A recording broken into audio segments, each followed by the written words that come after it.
Hey guys, Jimmy here, aka Palette of the Dead. Welcome back to the channel and welcome back to another issue of Mortal Realms magazine.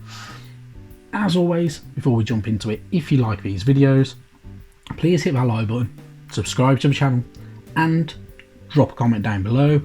Let me know how you're getting on with your painting, what you're up to, what kind of models you're collecting at the moment, if you're not collecting this magazine and if you're collecting something different, or if you are collecting this magazine and you're collecting another type of models at the same time.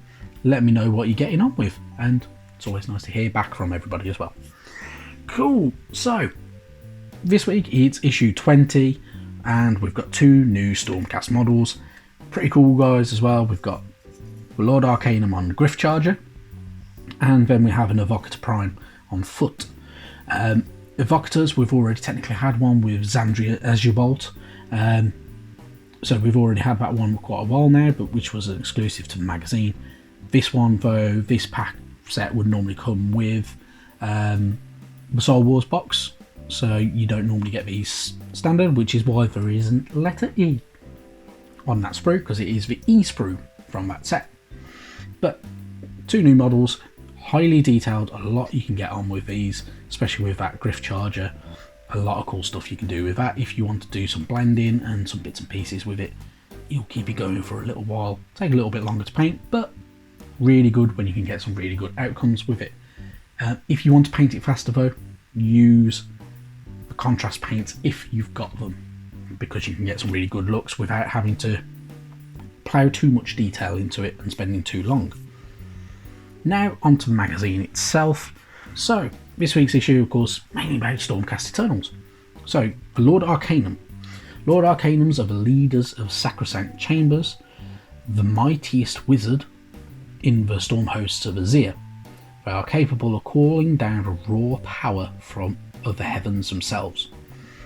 Lord Arcanums also wield a magical weapon known as an Ether Stave.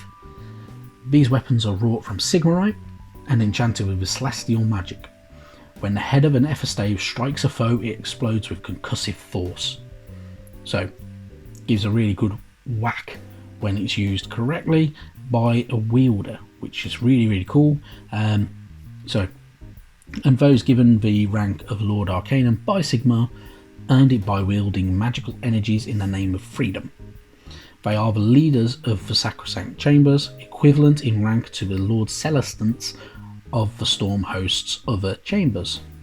So, Storm Host, of course, is always split into chambers and stuff like that, and these guys lead the chambers themselves, and they also can be equivalent in rank to a Lord Celestant. The Lord Celestant is the actual leader of an entire Storm Host. So, really cool stuff.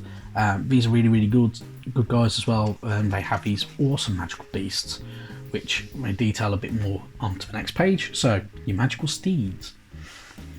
Magical steed, you've got the Griff Charger for this one, which Griff Chargers are the winged, swift beasts known as Griff Chargers, are drawn to those who wield lightning of Azir.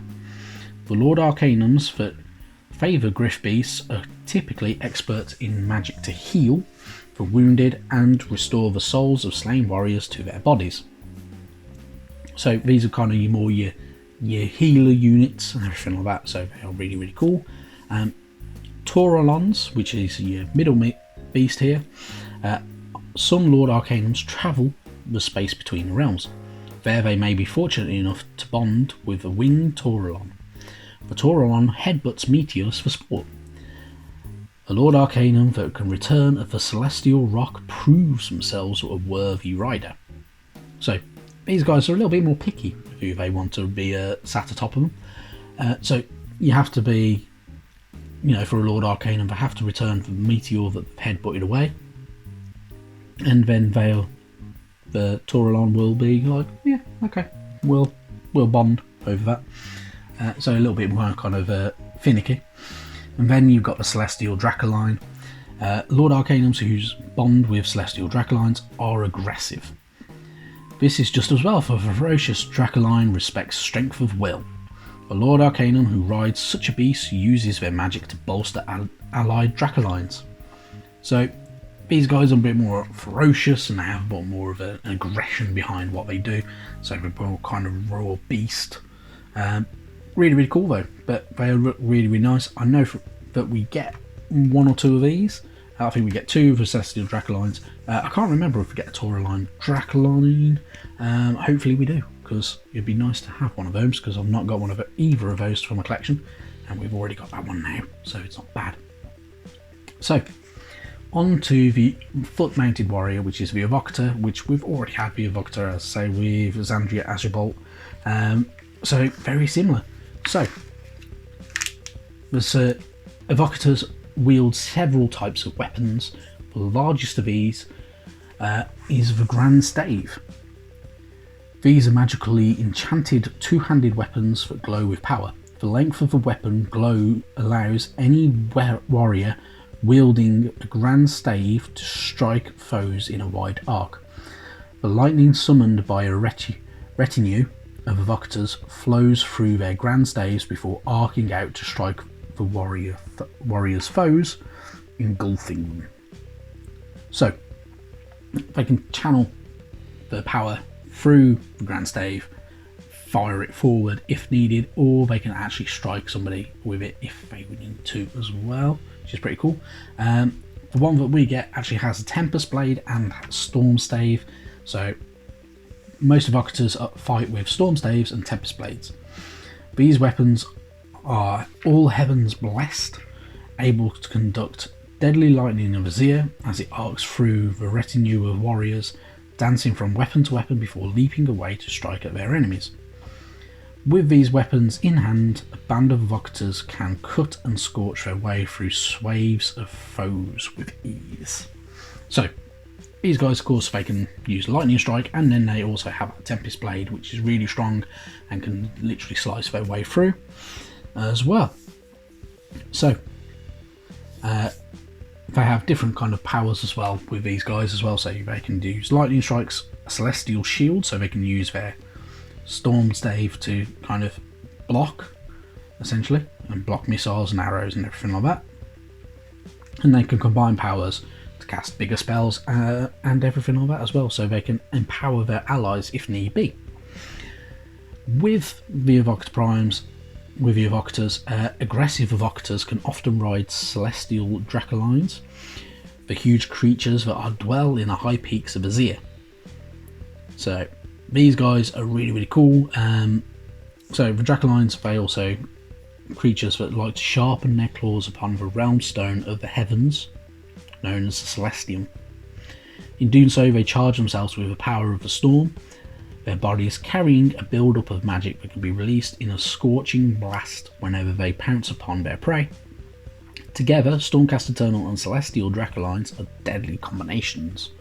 So, if I remember rightly, the Celestial Dracolines we get are the Evocators on the Celestial Dracolines as well, which would be really cool, and they look really nice as well. They're definitely good models to have.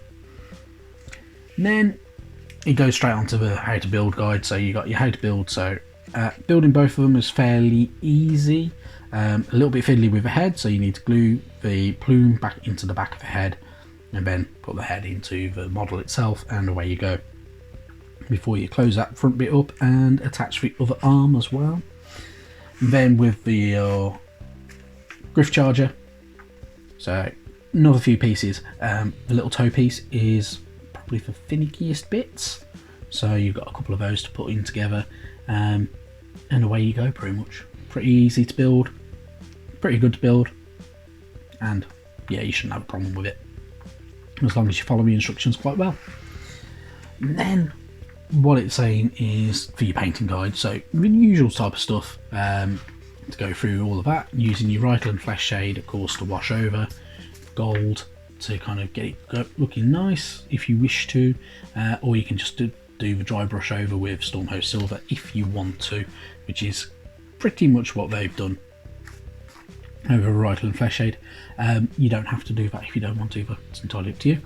And then we're going through your different painting methods, so you're using Corax White on the Griff Charger to kind of break up that colour, and at the end of it you'll be left with it looking like that, or paint it up how you want to paint it.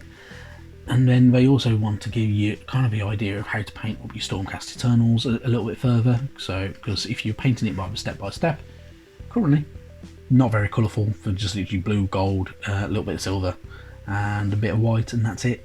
So not a lot going on, but you can make them look a lot better, make them stand out a lot more, with some more details, so they look a bit more like that. So they'll have them kind of the bits and pieces for the Celestial Ballista and the Sacristan Engineers. You can tart them up a little bit, give them a bit more of a better look. Same with your Knight Quester, Zandria Azulbolt, and your Sequitors as well, using some of the other new paints that we've had. And then your battle plan is for Tides of War. So the Tides of War is literally the Knight Shrouds, 10 Chain Rasp, for Lord Arcanum, and 5 Sequitors.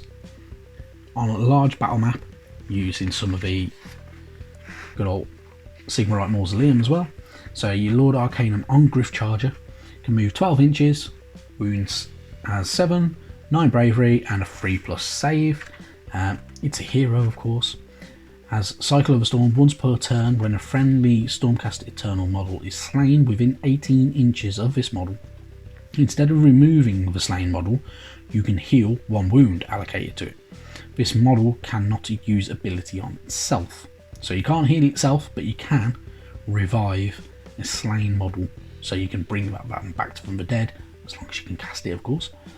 It's a wizard, so you can attempt to cast 1 spell in the hero phase, or attempt to unbind 1 in the enemy hero phase, and stuff like that. So really cool units. And then United Shrouds as well, using Stolen Hours and everything like that. And yeah, so a pretty decent battle plan. You definitely got a good bit to go with, and stuff like that as well. So you can kind of bring 1 back from the dead and all that type of bits and pieces. So it'll definitely keep you going. And it's got the Evocator at the bottom there as well for that one. And of course, as of next issue, we're entering a different realm, the realm of life. So Gairan, which spans different areas, means we should be getting some more scenery bits and pieces as and when we go as well.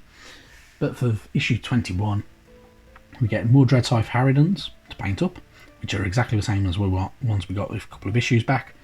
And then issue 22, we get Mephiston Red and Rakkar Flesh, which 2 new paints to keep us going.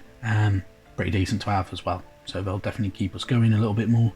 Yeah, and that's about it really. So another decent issue of the magazine, going pretty well. We're 20 issues in, there's another 60 to go. So yeah, not bad stuff. Before I leave you guys though, as always, if you like the videos, please hit the like button, subscribe to the channel, drop a comment down below. It's always greatly appreciated. There will be some more painting videos coming soon. It's just I haven't had time to do them as much as I would like.